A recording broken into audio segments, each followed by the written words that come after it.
Welcome to Book Review at IIPA. In the previous chapter, you saw me talking about chapter number 17, Reimagining Institution.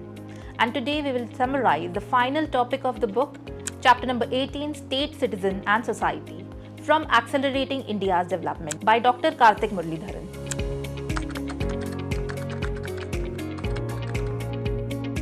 This video, based on chapter number 18, dwells into the intricate relationship between state capacity, citizen involvement and societal structures in India. It emphasizes the need for a robust Indian state to enhance governance and public service delivery, which is crucial for the country's development. It is argued that a strong state is essential for ensuring equitable access to health, education, safety and justice, transforming political equality in societal equity. The author discusses the concept of constructive civic engagement, where citizens, civil society and the state collaborate to promote development. He highlights the historical elite bias in policy making, which has led to skewed public spending, favoring the affluent at the expense of the underprivileged, the adversarial nature of some civil society movements, and suggests that forming alliances with different social strata, including elites, can lead to more effective public system. The author encourages a shift from confrontational tactics to collective action,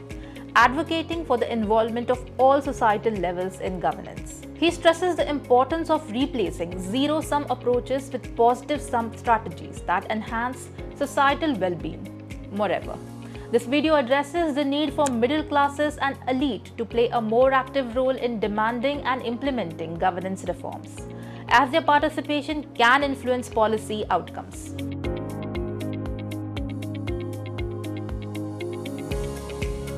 India's service delivery underperformance stems from elite bias in policy making and public expenditure, favoring government employees, landowners, and big businesses, which monopolizes resources. This bias spans sectors, manifesting in skewed investment that favors the privileged while neglecting broader needs, like in education and healthcare.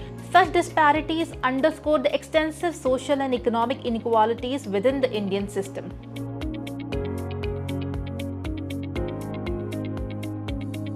Despite the class struggle evident in civil society's advocacy for the marginalized, there is a need for a collaborative approach with the state. Historical tactics like petitions and protests have their place, but broader social strategies could achieve greater systemic change. Engaging with elites might seem counter-initiative, yet their involvement is crucial for substantial and sustainable reforms.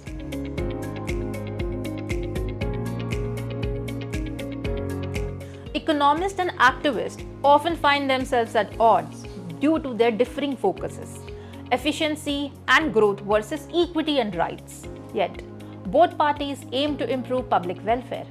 Bridging their philosophical and epistemic gaps can lead to more effective advocacy and policy making, ensuring that pro-poor policies are not only enacted but are impactful.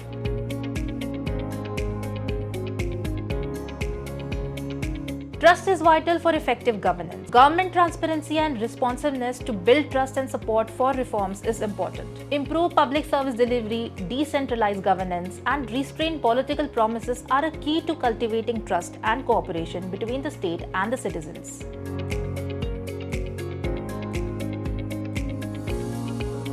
This chapter advocates for a broad social coalition, stressing that public service failure affects all social strata, not just the underprivileged.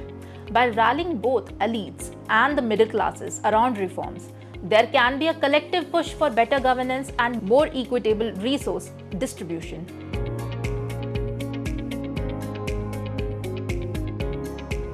Overall, there is a need for a shift from the elite-dominated governance to more inclusive strategies that benefit all societal layers. Focus should be on efficiency and equity to empower the vulnerable and enhance overall economic growth, which in turn can lead to more social justice, echoing Dr. Ambedkar's vision of equality.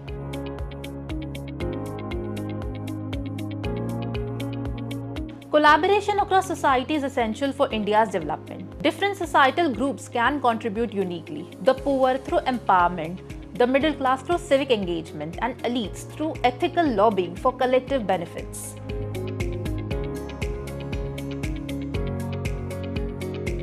Political leaders have the authority to create impactful policies and initiate reforms. This book provides a menu of practical evidence-based ideas for inclusion in party manifesto and governance, advocating a shift from identity and polarization politics to governance and more service delivery. More decentralization benefits junior politicians by offering them opportunities to improve governance skills rather than restoring to polarizing tactics.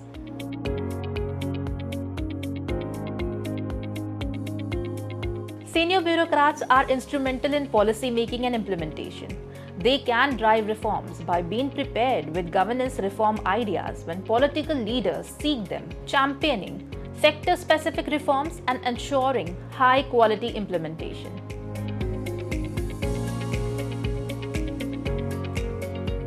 Frontline government workers should advocate for and implement reforms that increase their agency and job satisfaction. This could transform public service delivery more effectively than simply improving pay scales.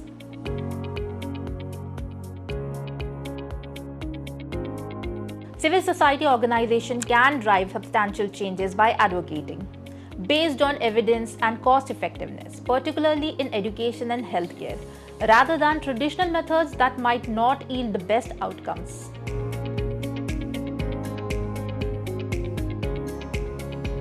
Entrepreneurs and business leaders can aid India's development by innovative, cost-effective solutions tailored to India's need and advocating for better public service delivery, rather than seeking short-term benefits like tariffs and subsidies.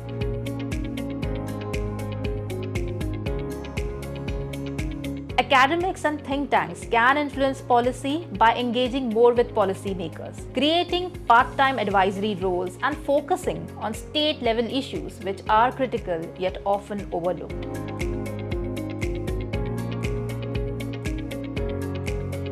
Media can enhance public discourse by focusing on substantial governance issues and innovative programming that engages and educates the public, moving away from the spectacle of politics.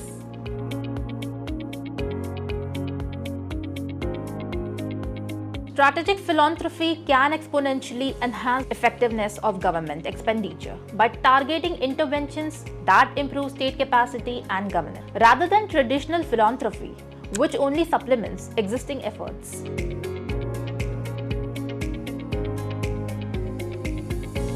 Empowered citizens can drive reforms by engaging with governance at the local level, thereby increasing state capacity and pushing for necessary institutional reforms.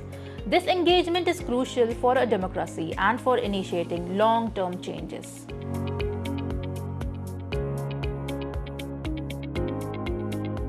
The development of India requires actions both from the top down by leaders and bottom up from citizens. This combined approach can ensure sustained improvement in governance and public welfare.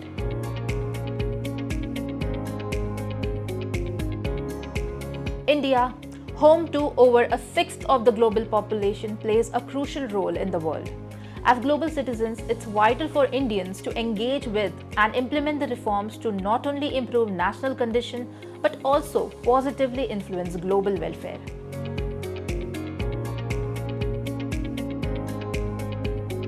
India's unique demographic and political landscape makes it imperative to develop customized solutions rather than imitating foreign models, which may not be effective in the Indian context. This book focuses on the homegrown policies tailored to India's complex realities, thus minimizing risk associated with policy experimentation. State-level implementations allow for testing and refining these policies based on real-world feedback.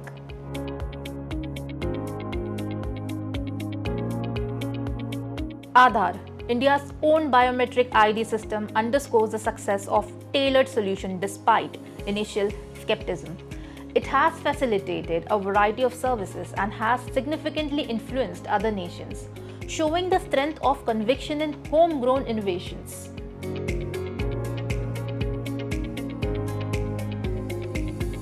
India's innovative governance models not only enhance internal capabilities but also improve its global standing. With increasing soft power due to cultural influence and democratic values and the need for greater hard power in geopolitics, India's approach to self-strengthening is crucial for its international role. Successful domestic reforms can boost India's image and influence globally, making it a leader in providing global public goods.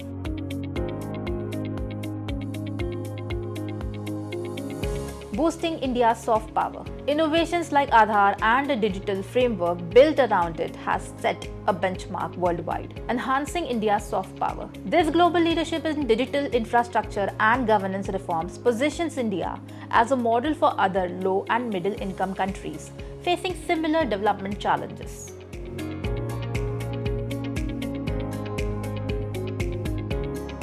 Despite India's strategic needs to increase its hard power amidst regional tensions, this can only be achieved through sustained economic growth and development. Effective governance and state capacity are essential to harness the full potential of India's resources and population.